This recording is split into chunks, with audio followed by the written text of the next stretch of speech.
G'day, everybody. Welcome to our new podcast here. This is going to be the 50-yard line. I've got myself, the host today. My name is Lyle, and I've got Chris Perkins, who is our resident expert in college football and our roving reporter. So welcome to everybody. Let me turn that music off. I do have a little intro music. Chris, Right. How are you? First podcast. I'm good. Good? Excellent. Excellent. Man, I'm excited. I'm excited for this season. To say it's gotten off on a banger is probably an understatement. An understatement straight away. You know, I read somewhere that week one, nothing ever happens in week one. I think week one has just been ridiculous already. It has just been one for the books already. So what's your take on an overall arching kind of week one rundown? The 30,000-foot view of week one. Yeah, that's you're right. looking for right now. This week one, and what's interesting, I love the fact this is one of the added benefits I think of having the 12-team playoff. Yeah. Because in the whole era, the BCS era, the 4-team playoff era, the big schools would be scared at times of wanting to challenge themselves, take on a blockbuster week one game, because in those eras, one loss could theoretically ruin your chances at a national championship. That's right. A 12-team playoff, you get a little bit more runway now. So you have a little bit more freedom to screw up, bottom line. And a loss, well, that's a screw up. Yep. So what you get is they're willing to take that chance, because a one-loss team, a one-loss Power 4 team, you get in the playoff. Yeah. A 2-loss Power 4 team, you're probably getting into the playoff. 3 losses, that's when you start worrying that you're not going to make it. But, so you can go ahead and challenge yourself, schedule a blockbuster. And what did we see week one? We saw 3 top 10 matchups in week one of the college football season. And all 3 of them in different ways wound up being fantastic football games. The 2 on Saturday, the 1 on Sunday. So of course now you got 3 preseason top 10 teams who have losses on their schedule. Actually 4. We'll talk about the 4th one here in a little while as well. We'll dive deeper into that disaster in Tallahassee on Saturday. But so we get into week one, and 7 months without college football. There's so many stories written. You've got spring practice, you've got the spring game, you've got summer camp, now leading into the start of the regular season, all the narratives, the transfer portal, all that sort of stuff going on. And every expert or alleged expert in the country who even watches one college football game a year has narratives that they're talking about. And we get to week one, and all of a sudden we found out we don't have a freaking clue about anything at all in college football, because we thought, okay, Alabama's going to bounce back. Florida State, they're going to be improved, but listen, they're going to start 0-1 when they lose by 3 touchdowns to Alabama. Let's see. Texas. Arch Manning's going to win the Heisman Trophy. God. Yes. Yeah. Let's see. Clemson's going to bounce back. They've got the most experience returning to Dabo Swinney's team this year. They're going to be back in the playoff. They're going to be a power. They're going to be a contender for the national championship. They just lost the name of their stadium on Saturday because they lost it to the other team that plays in the Death Valley. That's right. The Death Valley. Battle of the Death Valleys. That's right. In their own building. They lose to LSU, who, quite honestly, they were thought to be pretty good. I mean, they were 9th in the rankings preseason. Yes. But we go in. We have all these narratives and stories written leading into the season, and we get to week one, we don't have a freaking clue. And now all the new narratives are getting written. Okay, Arch Manning sucks. Yeah. Well, that's a narrative. Alabama sucks. Florida State's going to win the national championship. things like It's that. amazing. It's amazing how Florida went for our community went from a butt of the jokes, where we watched in Dublin, we watched them suck the whole season, and then we come back, and then all of a sudden it's like, oh, they might even have a chance this year. What the heck is going on? It's strange what a year makes, you know. Yeah, Florida State last year, Yeah. every week, one of us in the channel on the 12,000-hour YouTube streams you did last year during college football games, one of us would crack a Florida State joke at some point during the stream. That's it could exactly be me, right. it could be you, it could have been Josh, could have been Blair, could have been random person. Yep. Cracking a joke about Florida State. But that just became the running joke last year, and it started with that game in Dublin. But you go 2-10 when you're expected to be a 10-plus win team. Yes. You kind of earned it. Well, they just came off what the year before they had a winning season, you know, and then winning season. Yeah. They're still bitter about how the playoff rankings ended in 2023. Yes. Do not bring 2023 up to anybody in Tallahassee, Florida, unless you're wearing football equipment. Yes. Or maybe a Kevlar vest. So, from week one, you know, so what does Alabama do now? They've already got a loss on their books. You know, they're already saying, you know, the Nick Saban season, you know, era has obviously devastated Alabama. They're never going to recapture that, you know, that essence they had before. And this season is already getting off to, you're already in the red. What do you do? How do you get back on that horse? How do you get your fans back on side as well, too? You better figure it out real quick, Alabama, because listen, Kalen DeBoer, even entering the season, his seat was a little bit warm. At this point, I hope he's wearing a NASCAR fire suit. It's getting a little uncomfortable. Oh my, his hind parts are getting a little toasty. Yep. Down there in Tuscaloosa, Alabama.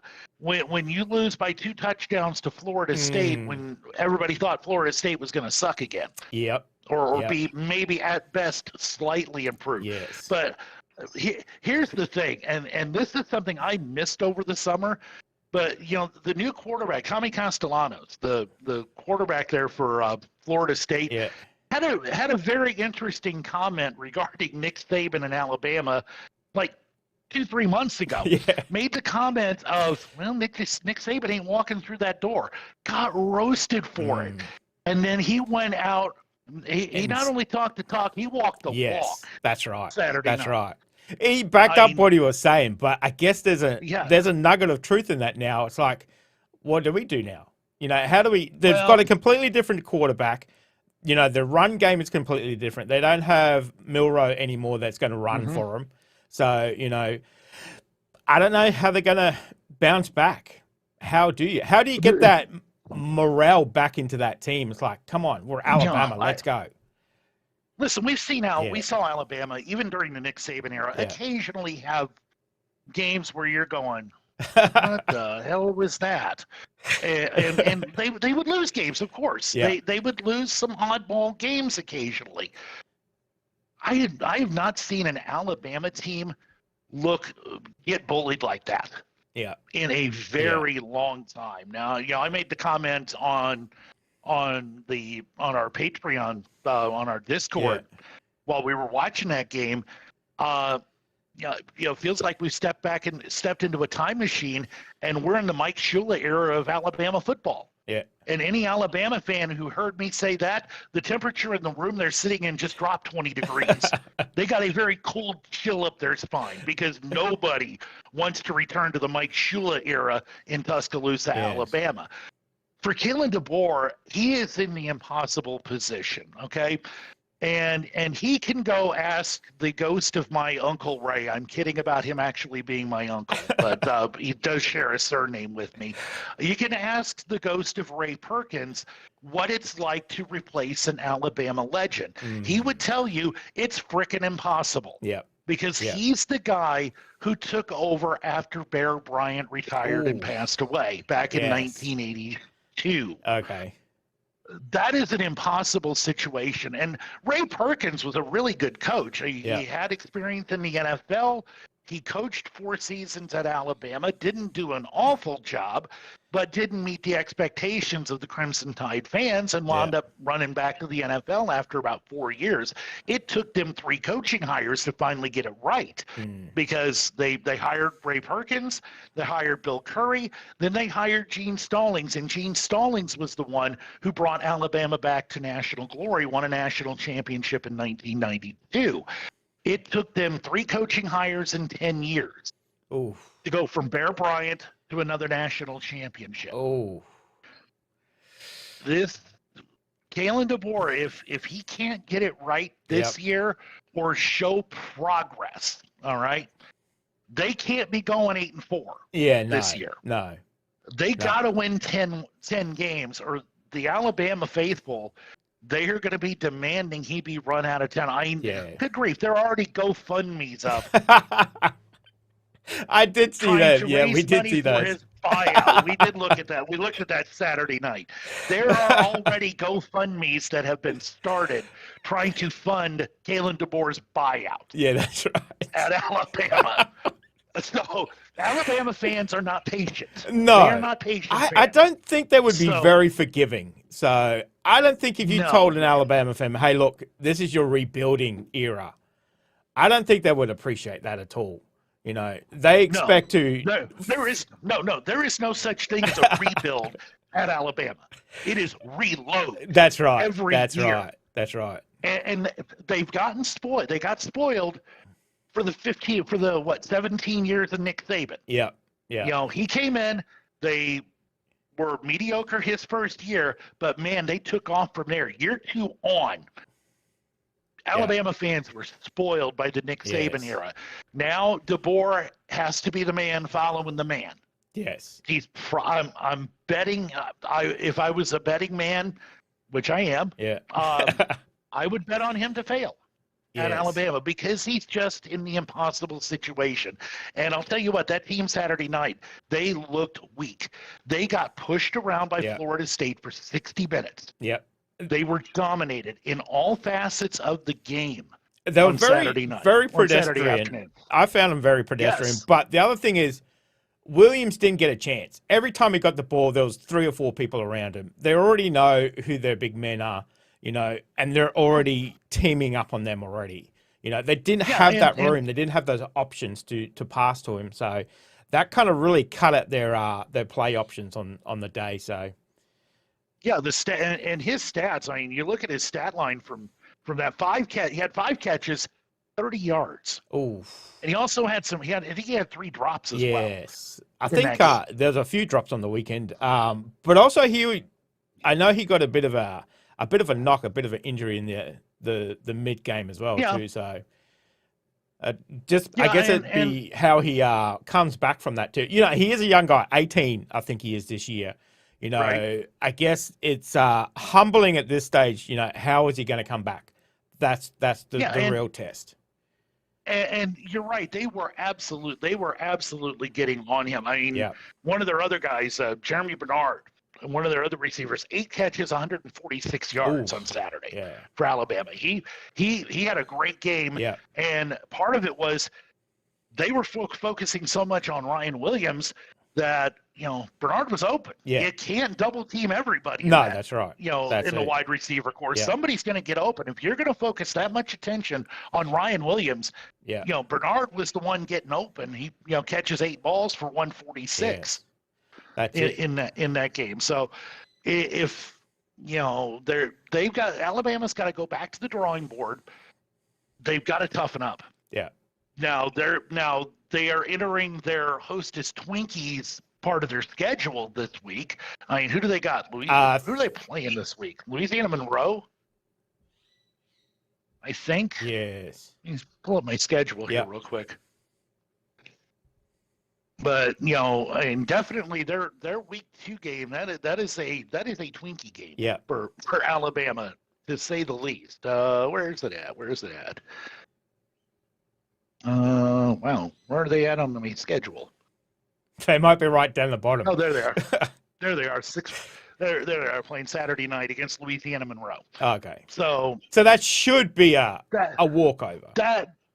This is a bounce back game. Yes. The red flags, the pushing of panic buttons. If Louisiana Monroe is in this game in the fourth quarter, how loud is it going to be in Tuscaloosa, Alabama? Crimson Tide Nation, it's going to be loud. Yeah. It's going to be that's the thing. If they don't absolutely smash this team, it's going to be some real questions asked. It's, I'm sure the line is somewhere around 40. They better cover. They better cover. That's it. That's simple. So it's going to be interesting to see how Alabama's going to come back from this. Loss in the very first game. We did see him lose a couple of times last year, and they had a horrendous end of season too. So this will be the kind of starting on the back foot. So it's going to be interesting to see how they're going to steady the ship, as they say. So for the rest of the season, it's going to be very interesting. Yep.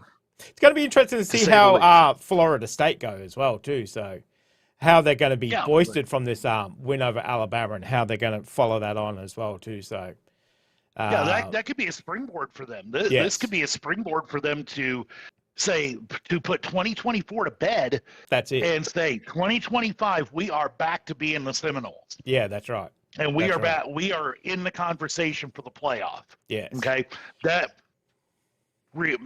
Depending on how Alabama's season goes, that is a win that can be a tiebreaker for Florida State in terms of at-large bids for the playoff. Yep. Because if Alabama shakes this off, let's say they go 10-2, okay?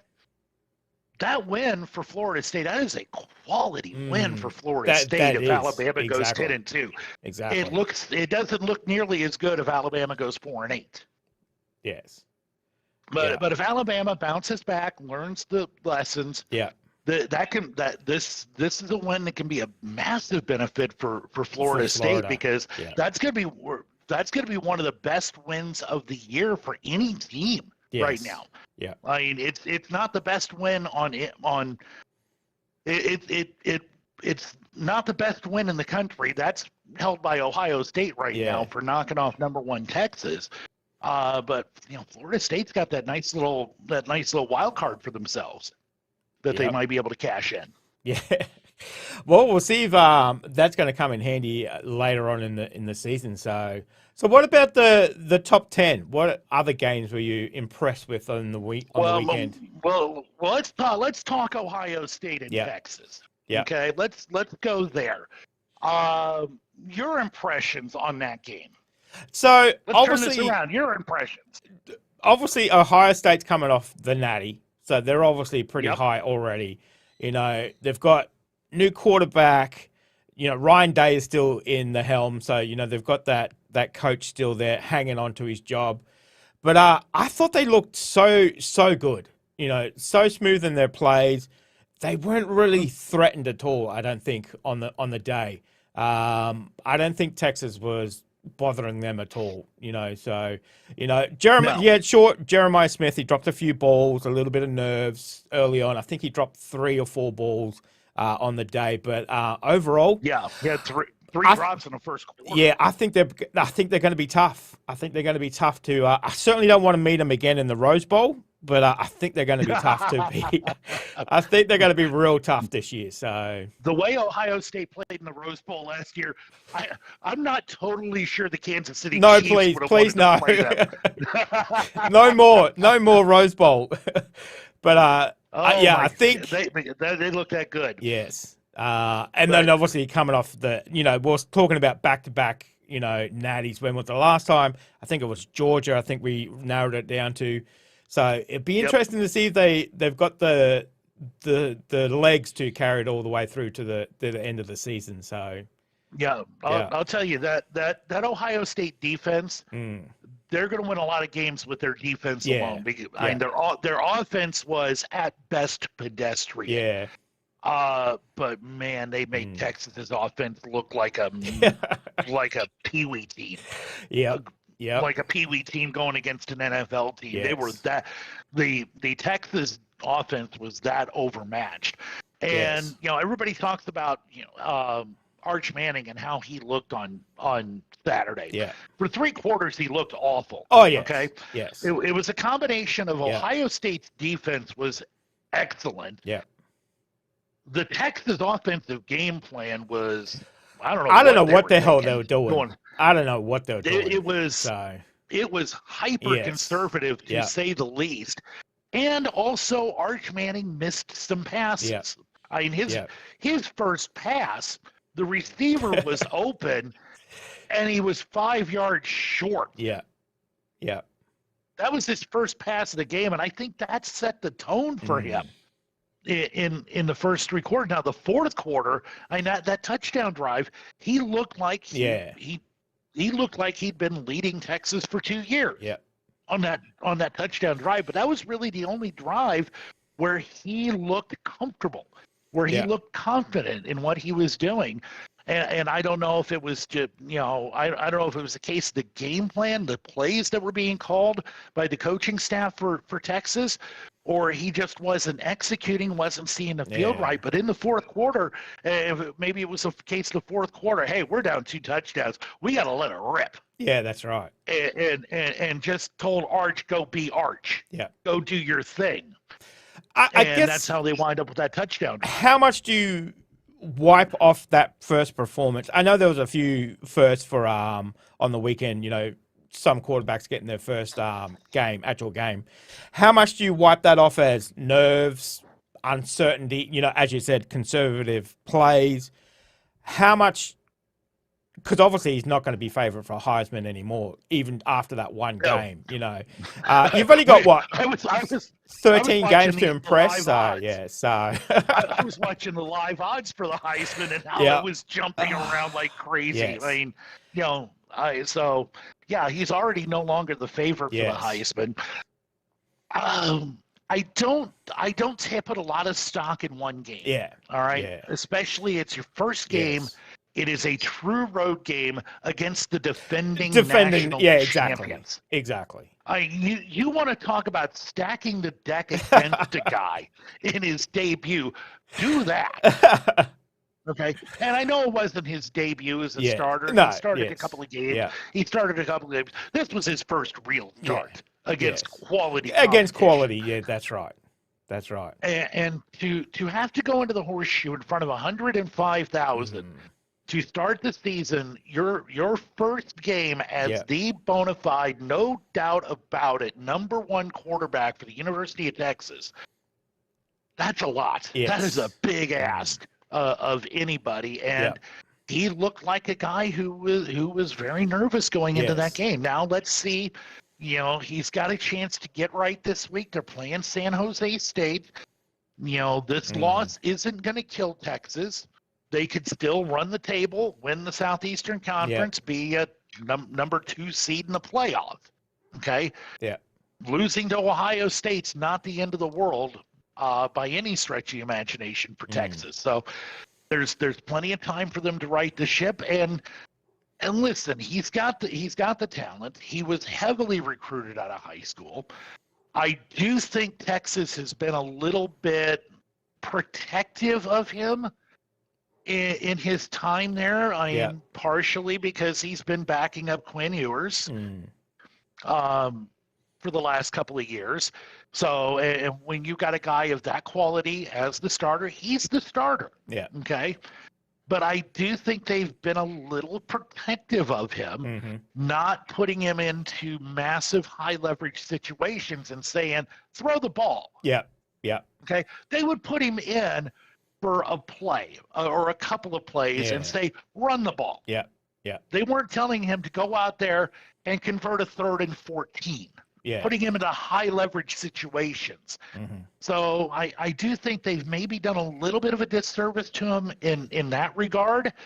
But let's see how he learns from it. This week, bounce back game. They're playing San Jose State. This is again the Hostess Twinkies part of the Texas schedule.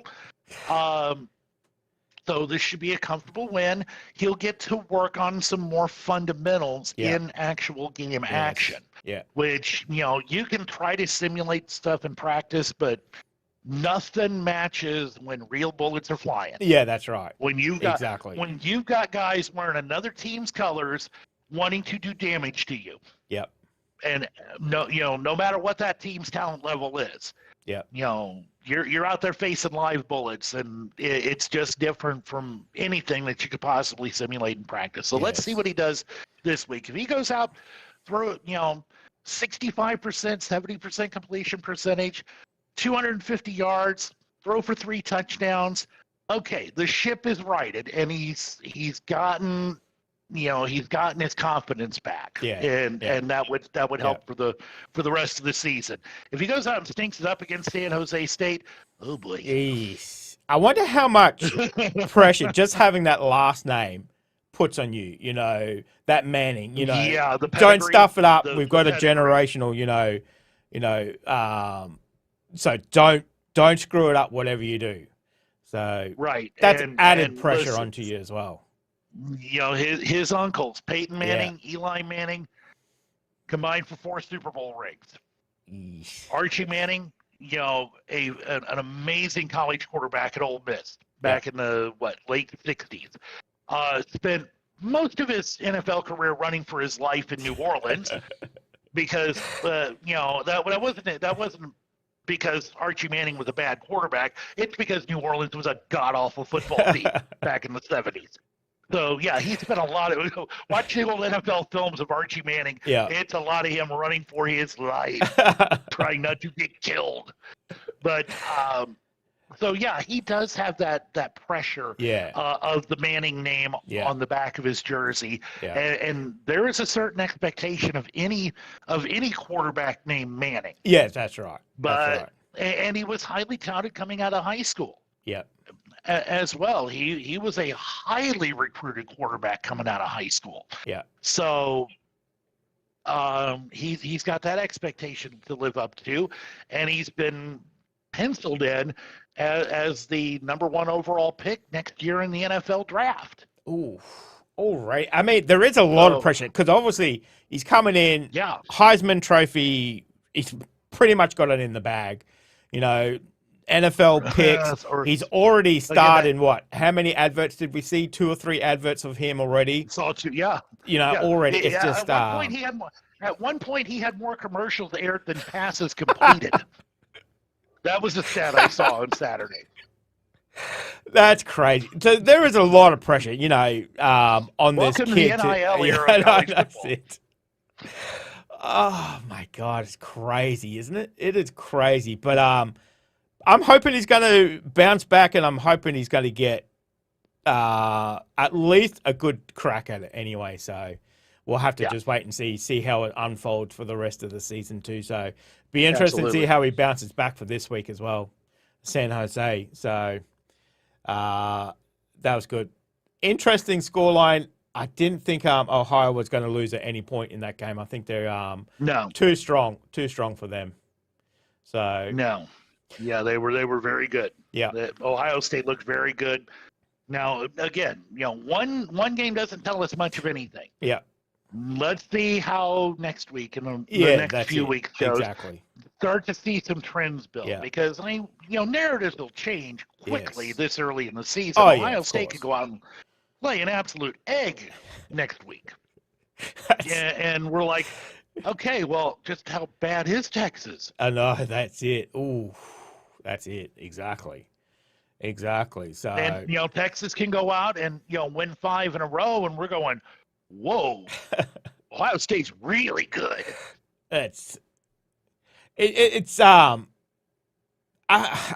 We have a saying in Australia, you're only as good as your last game. It doesn't matter about how you did last year, whatever else. So, it's always you're only as good as your last game. So I guess we'll just have to wait and see how they go for this week as well too. So what other game do you want to talk about? LSU, great game in the end up. The final of Death Valleys. Yes, the Battle of Death Valley. Yep. LSU is now the definitive Death Valley. That's right. In college football. They have taken it from Clemson. We're going to have to find a new name for Clemson Stadium. That's right. For this season at least. But LSU looked impressive, Yeah. and it was another case of a smothering defense Yep. that made Yep. Clemson's offense look absolutely pedestrian. Yes. That's what that game wound up being on Saturday. Because the other thing is that's LSU's first open season win for 6 years. Yeah. So Yeah. they're starting fairly good season already too. So. Yep, that's a great way to start the season. Yes. To go on the road, true road game against a top 5 opponent that is a national championship contender, and a team that was bringing a lot of experience back. Yes. Yep. For 2025, and now Dabo Swinney's got to go to the drawing board and go back to the drawing board and go, okay, that didn't work. Let's see what this plan works. Yes. How well this plan works, because plan A didn't.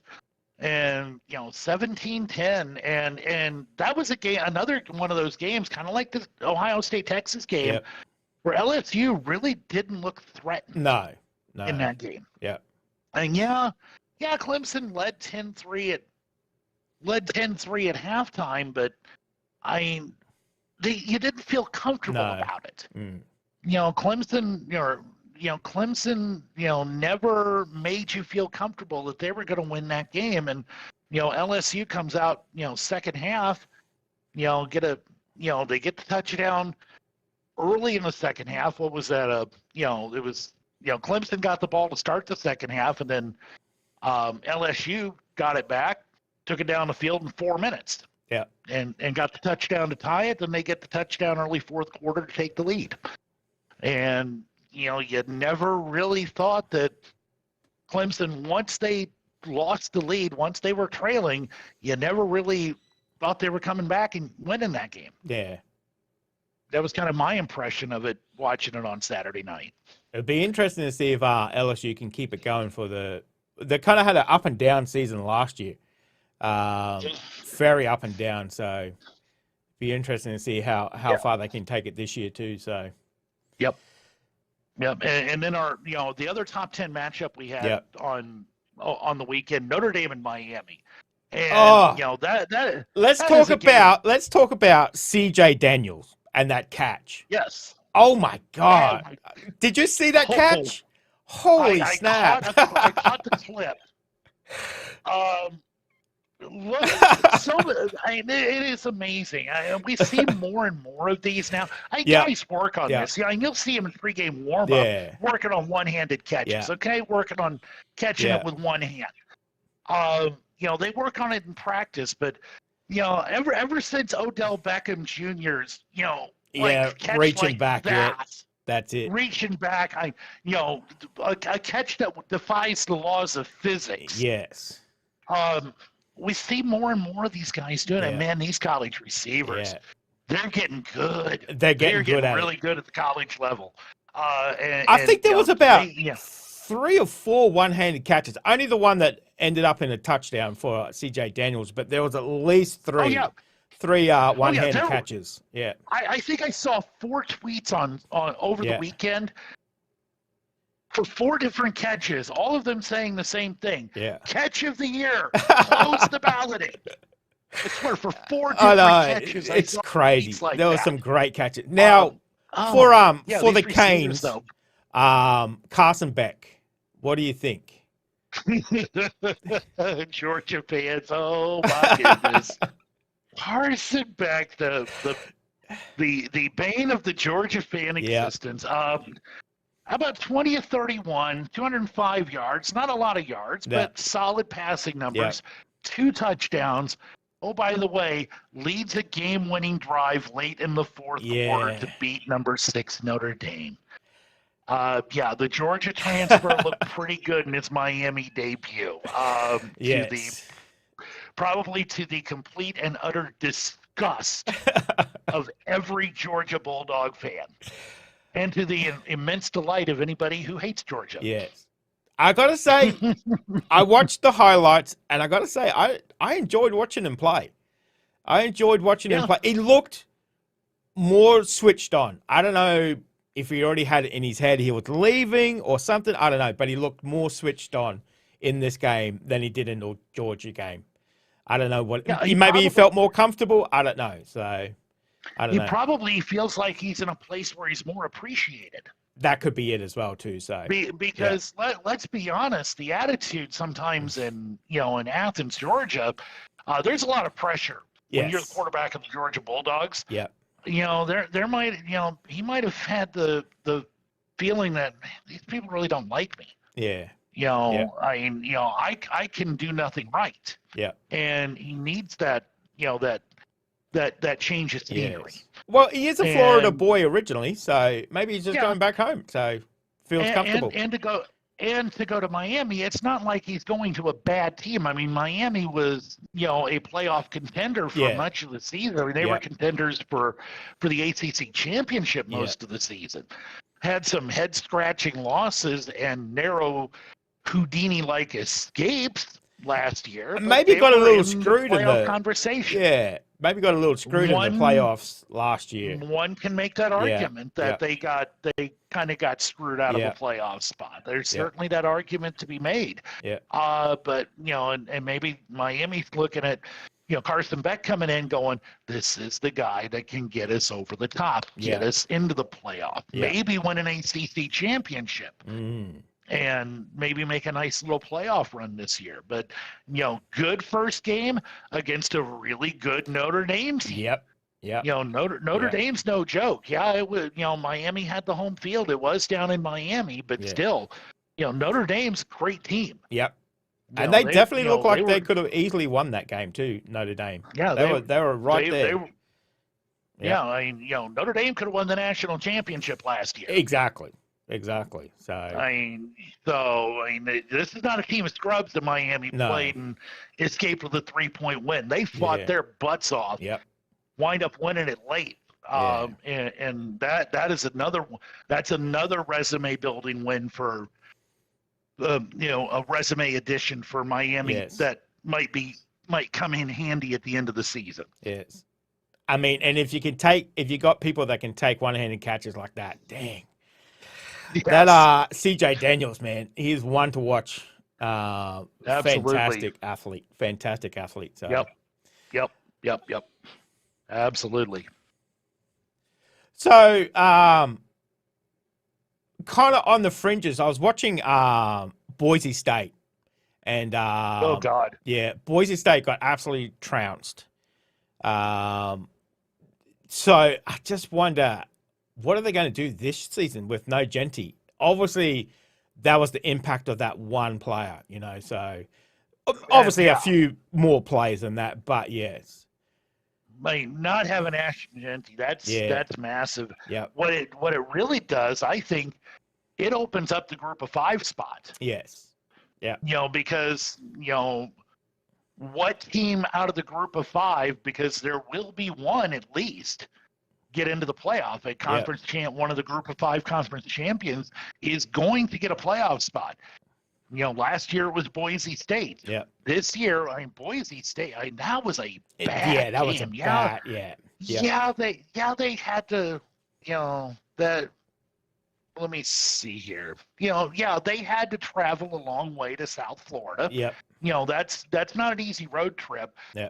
I'm sorry. South Florida is not a team that Boise State should be losing to. Boise State for 15 years. Almost 20 years, has been the class of the group of 5. Yes. All right. They have been consistently the best team of the group of 5. Yeah. And for them to go to a fellow group of 5 school and this was not a woodshed beatdown. Yes. South Florida did not even have the respect for Boise State to take them behind the woodshed to give them that beatdown. Yes, they did it in front of God and everybody. Yep. On Friday, on Thursday night. Yes. That was ugly on so many levels, and now Boise State's out of the top 25. Yeah. They've got to bounce. They're going to have to bounce back quickly because they're not out of it by any stretch of the imagination. But, when you're talking about the group of 5, they're obviously going to have to win the conference championship, and they're going to have to hope that every other Group of 5 conference champion has a what the game Yeah, that's that it. Boise State just had, because as I talked about the Ohio State Texas win over Texas, Yeah. or the Miami win over Notre Dame, or LSU win at Clemson, the games like that, it being a tiebreaker, being a resume enhancer. Yeah. This loss to South Florida, that is a resume that is a resume detractor. Yes. For Boise State. That can be a tiebreaker where you lose the tiebreaker, because that would be, I would term that as a bad loss for Boise State. And now, Boise State's going to have to probably run the table, win the conference, win the Mountain West, and hope that all the other Group of 5 conference champions have those have bad losses on their resume. Yeah, it's going to be an uphill battle, that's for sure. Yeah, where their bad loss doesn't look nearly as bad compared to the other ones. Yes. So it's definitely an uphill battle for Boise State to get back to the playoff. Yep. Yeah, South Florida just dominated them right from the start. So that was a bad loss for them for sure. So what other games you want to talk about? Have we covered the top 10? I think that's pretty much. We've pretty much covered the top 10. I mean, the rest of the top 10. The rest of the top 10 pretty much had Twinkie games. Yes. They had cupcake games. Okay. I mean, your Ducks Yep. dismantled Montana State just fine. 59-13. You were not sweating that game whatsoever. Nope. Penn State beat Nevada 46-11. Georgia beat Marshall. Yeah, that was a beatdown as well too. Games. Damn. Yeah, I mean, Arizona State just outside the top 10, doubled up Northern Arizona. Florida shut out Long Island University, which if Florida had not shut out Long Island University, probably people should have been fired had they given up points to Long Island U. Yes. 55-0. Kansas State, after their trip to Dublin, here's one to mention. Yes. They come home, they schedule an FCS team. They schedule a game against North Dakota. K-State had the fight. They almost lost. They just won that game. I'm wondering now, because now we've got 2 years of data here. Yeah. Does losing in Dublin ruin your season? Ooh. Are they going to be the jinx country? Don't play in Dublin. Yeah, Oh. I mean, not wanting to play games in Dublin. If you lose a game in Dublin, are you screwed for that season? Yes. Because of course, we talked about Florida State last year going to Dublin and never looking good all year. Kansas State loses in Dublin this year and come home and barely beat an FCS team. Now, granted, North Dakota's a pretty good FCS school. Yes. Yeah. But still, they're FCS. Yes. They're second tier. They're second tier football at that level. So, let's see how K-State bounces back from their first 2 games as we get farther into the season, because they're honestly expected to be a player in the Big 12. Well, that's right. I think their quarterback is a Heisman Trophy candidate as well. I think they're touting him as one of the candidates. So. That too. Speaking of the Dublin game, Iowa State looked just fine against South Dakota, 55-7. Yeah. So now they're 2-0. You saw the video from Lubbock, right, on Saturday night? I think so. From the Texas Tech game that was delayed because of weather. Yes. Yep. Go if you haven't seen that video, go find it on social media. Go look at it and tell me honestly that wasn't a scene out of Independence Day. Because it definitely looked like it. Lubbock, I know. That thunderstorm that came through Lubbock that delayed the Texas Tech Arkansas Pine Bluff game, that looked like the aliens coming in on Independence Day. Yeah, that was pretty. That was pretty real.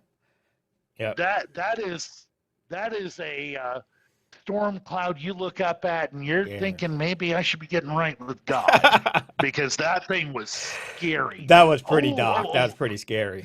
Forgot about this.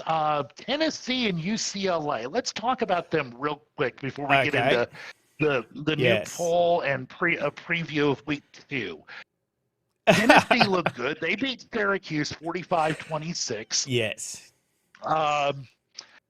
UCLA With Nico? lost to Utah. What was that final?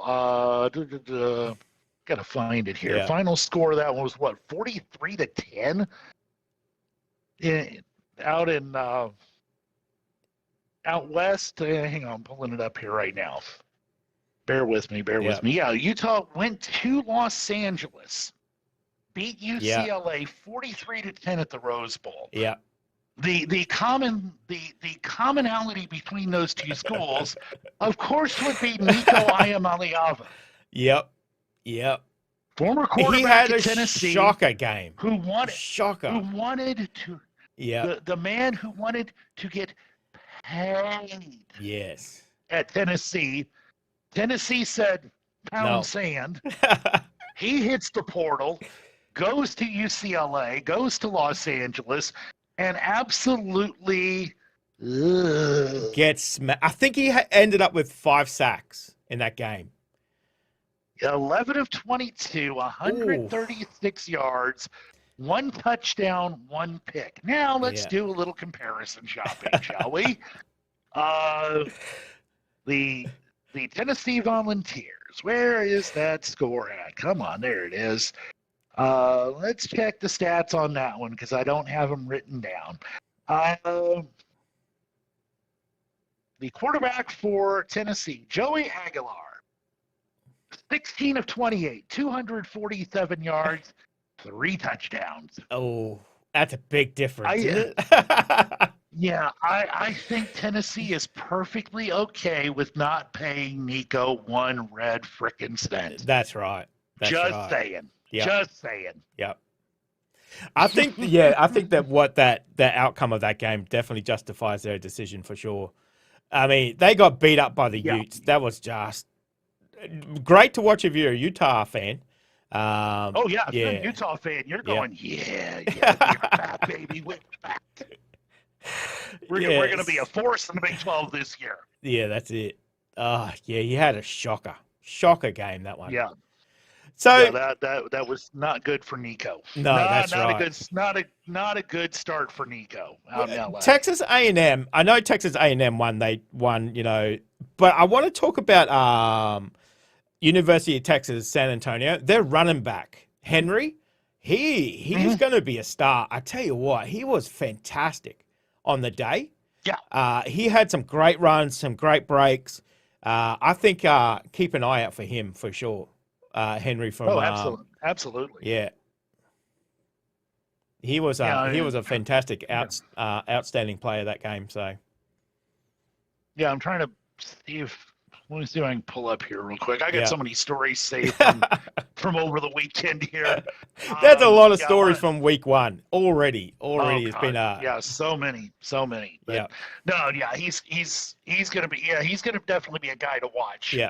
This season, and if you get bored, your team's not playing, go check out a UTSA game on TV. Go find them wherever they're playing wherever their game's on TV at. Probably going to be worth your time to watch. I think so too. Just for his runs, it's very impressive. They lost by 18 to a pretty good Texas A&M team at Kyle Field. So that's going to be a decent team this year. That can certainly make some noise in conference play at least. Yeah. He kind of reminds me of maybe wind up being the group of 5 representative in the playoff. Could wind up being the group of 5 representative in the playoffs if things fall right. That's it. I'd love to see him in a playoff. I think he'd be fantastic. He kind of got that low center of gravity, very strong, very quick as well too. So I think he'd do fantastic. So do you want to jump into the rankings? Because obviously everything has changed from week 1. Complete different change. And the new rankings came out earlier today. The new that's right. AP Top 25. Of course, we were talking about this on Saturday. during the game that Ohio State was going to be number one. Yes. They were 55 first place votes out of the 66 voters that the AP has. So they're fairly comfortably the number one team in the nation. They jumped up from 3. Penn State 2, LSU jumped up to number 3 with their win at Clemson. Yeah. Georgia's 4. Miami now number 5. They jumped 5 spots. Oregon is at 6. Now the 3 top 10 teams that lost, Texas, Clemson, Notre Dame, they're 7, 8, and 9. Texas, I'm a little surprised fell that far, but okay, 7 is it. I can see that as plausible. Yeah. I would have said 5 myself, but maybe the voters were going, "Ooh, they look really bad." Had they lost 21-17, okay, put them at 5. Yeah. They only scored 7 points. They were being shut out for 56 minutes. Yes. We're going to vote them number 7. So, and then, number 10, South Carolina. How about this one? Alabama. Ooh. Preseason poll number 8. From 1. They fell. Dang. Yep. No. Preseason, they were ranked number 8. Oh, okay? That's right. That's before right. The game started. That's right. They were preseason number 8. They sank like they had an anchor tied to their neck. They are at number 21. 21, that's right. And on the flip side of that coin, Florida State got 0 votes from any of the pollsters. They did not even get one single vote for 25th in the preseason poll. Nada. They're now ranked number 14 in the country. Amazing what one game, 1 week will do for your standings. Absolutely incredible what 1 week can do. Yep. For your standing. Kansas, by the way, Kansas State, they won and they dropped out of the poll. Yeah. They went from 17 to out. They are I'm looking here. Whoa, where are they? Wow. Kansas State got 7 points in the poll vote, vote. Okay, so I guess 7 voters ranked them at number 25, something like that. Yeah. And Boise State fell out of the poll as well with their I very see loss to Utah is number 25. It's hard to see on my thing, but Utah is number 25. Yep, Utah jumped into the poll just ahead of BYU. Well, fairly comfortably ahead of BYU. Utah got 227 points. BYU had 102. Yeah. So pretty comfortably ahead. But those were the 2 things that I wanted to note about the new top 25. Texas falling down to 7, and Alabama down to 21 in a very uncomfortable and unfamiliar spot at number 21. Yes. Another. They like I said, they better handle their business against Louisiana Monroe on Saturday, or they might enter week 3 without a number next to them. When was the last time Alabama's been unranked? Good. I'd have to go back and look. Quite a while. Actually, here's my rule of thumb regarding anything with Alabama. Yeah. You want to know if you want the answer to any question regarding anything bad about Alabama, typically the answer is 2007. So I'm going to guess the last time they were unranked was 2007. Yep. Yeah. That's just a good rule of thumb to determine when anything bad happened to Alabama. Yeah, that's right. So it's interesting rankings. Nice to see Florida State in there and Utah as well too. So it'd be interesting to see how Utah's gonna go. So I really like their play. I've been a fan of Utah. I like watching them because they almost seem to be overmatched when they were in the Pac-12. They were always competitive. Yeah. Okay. Yeah.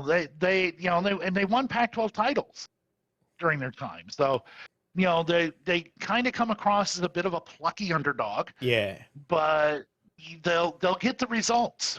Yeah. And they recruit well, and that fan base out there in Salt Lake City, man, Love it. Absolutely love it. And of course, their game later this year when they play against BYU in the Holy War. Yes. That's always the game. Yeah, that's going to be an interesting one. That is always a game to watch. Yeah. That is a favorite rivalry game of mine is the Holy War. That's going to be very interesting to watch too. So,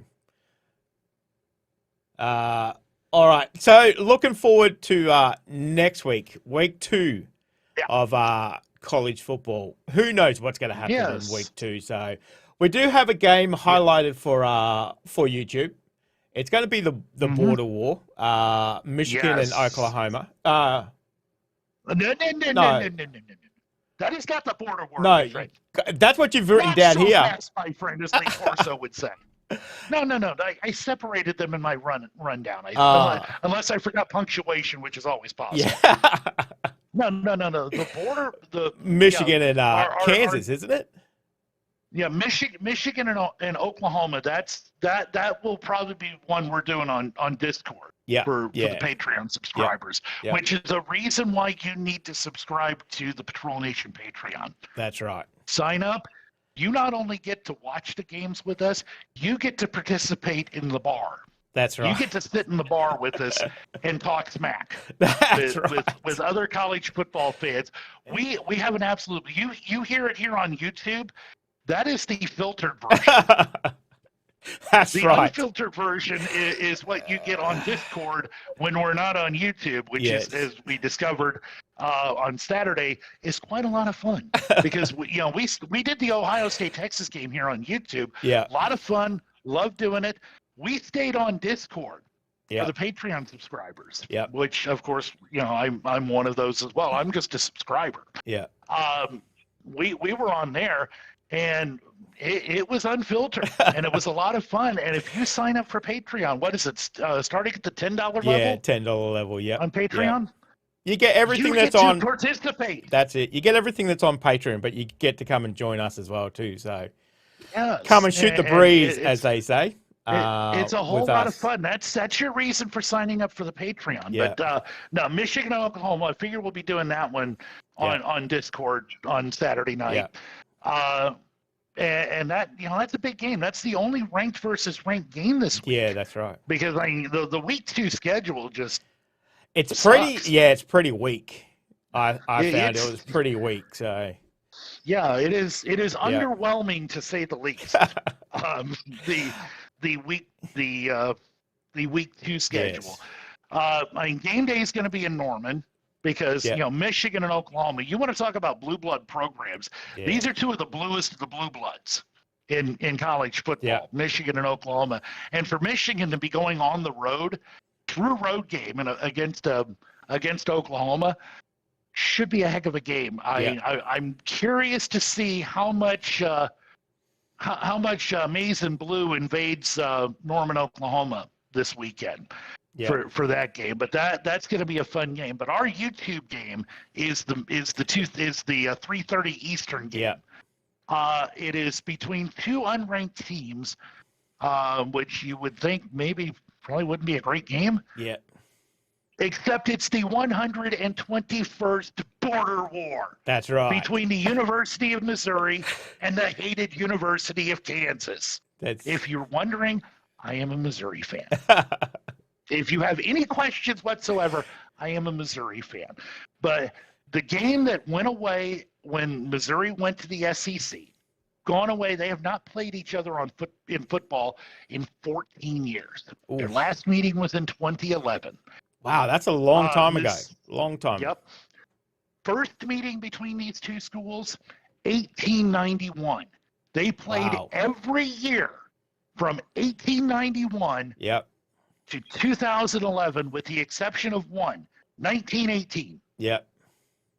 That's the only year Missouri and Kansas did not play a football game until 2012 when Missouri went to the SEC and the rivalry went away. Yeah. This will be the first border war back. This year it's in Columbia. Years. Nice. Yep, 14 years since Missouri and Kansas. This was the second longest rivalry when they stopped playing it in 2011. The last border war, it was the second longest rivalry series. Wow. It was the second longest series in college football. Which one is the It longest? was the long Minnesota, Wisconsin, I think. Oh, okay. I think that's. I mean, that one is way up there. So Okay. obviously, school. A lot of rivalries have passed Yeah, now. yeah.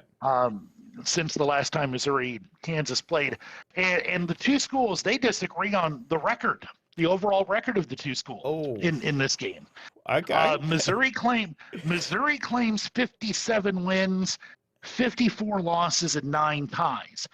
Kansas says Missouri is 56, 55, and 9. Okay. And it all dates to the 1960 game when Kansas beat Missouri.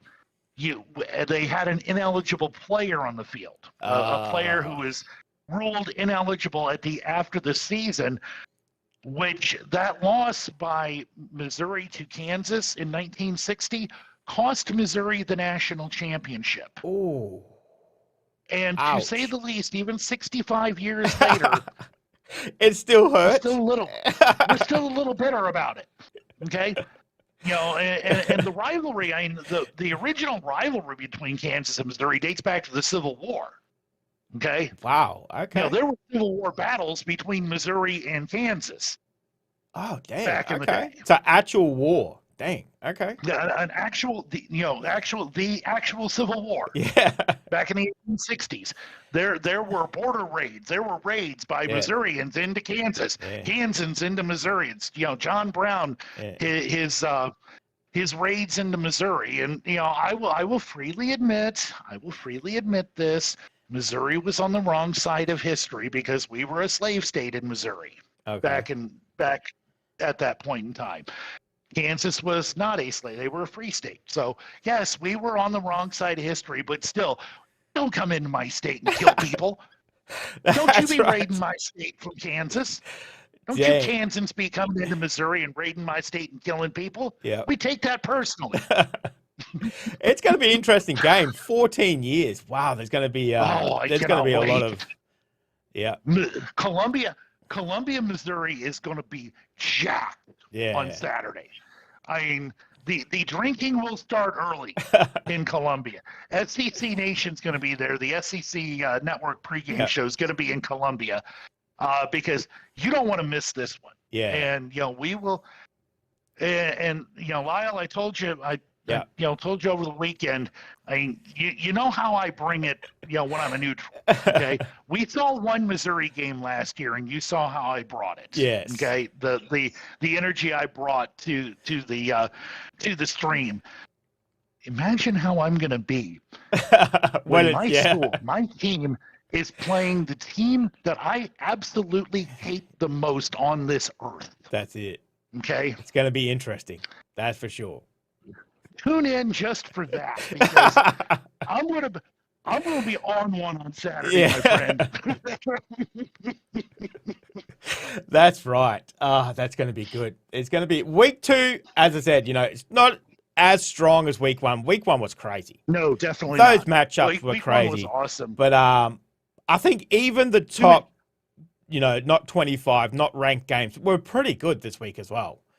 We had some banger. We had a lot of really good games. Yep. Week 2, the teams that played blockbusters in week 1, they're like, "So we need a cupcake. We need a team that's the love child of Mr. Whipple and the Stay Puft Marshmallow. Yeah, that's it. Okay, we need a soft game after what we went through last week. So you're going to get more of those now. 3, 4 weeks from now when we get into conference play, it'll pick back up. Yeah, that's there. Once we get into conference play, but we'll be ready we certainly started the season off with an absolute bang last week. We certainly did. We did. It was a great week 1. A lot of people saying, not much happens on week 1, but that week 1 was amazing. Absolutely amazing. No. So a lot happened. In week 1 this year. Yeah. And results that change narratives in college football already. Yep. Already. Well, look at the rankings. Just the rankings speak volumes. So, Alabama 21, hanging on by a thread. This year already, and we haven't even started. So, Like But, I said, Bama better cover this week. Yeah. It's gonna be interesting. We've seen a few field stormings already. You're saying that Florida State got fined $50,000 for theirs for the ACC. Yeah. You think the administration of Florida State really cares about writing that? They were smiling. That's right. They're probably going to hand deliver it to the ACC office in Charlotte. That's right. Which, honestly, for Florida State, that's a much better delivery for them to be making to the ACC office than a lawsuit, which is what had been delivered before. Yes. They've been delivering lawsuits to the ACC office in recent years. Yes, don't want that. Anything for a win. That's a great win to start the season off with too. So celebrate that one. And $50,000. You know what? Chump change. That's it. Exactly. Just please, one of their rich, boosters is going to cut that check. Yeah, for sure. And do it with a smile on his face. That's right. It was good to see. We did pay out on Florida State a lot last year. It's good to see him back in the winning circle. That's for sure. So now the one question before we go. Yeah. Will Alabama be 2025's version of 2024 Florida State? Ooh. I'm going to leave you with that thought. Leave you and any Alabama fan tuning in. Well, honestly, any Alabama fan tuning in probably isn't tuning in now because they just threw the device they were watching. That's right. That's right. I even brought that up. Dang. I know. It's going to be exciting to see what's going to happen on Saturday. I'm looking forward to the border war. Kansas and Mizzou, so that should be a good one to watch. So Chris, thank you very much for joining us for our first 50-yard line, our podcast here on the channel.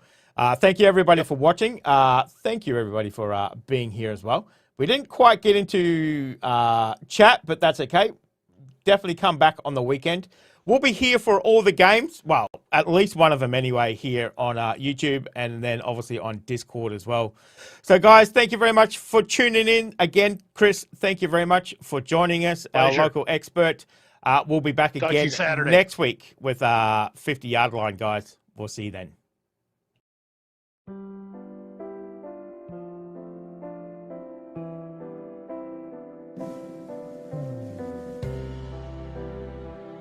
Oh, you're still here? You want more content? Why don't you check out my Patreon down here? You'll get plenty more content and some exclusive videos over there too. If not, why not check out this one over here?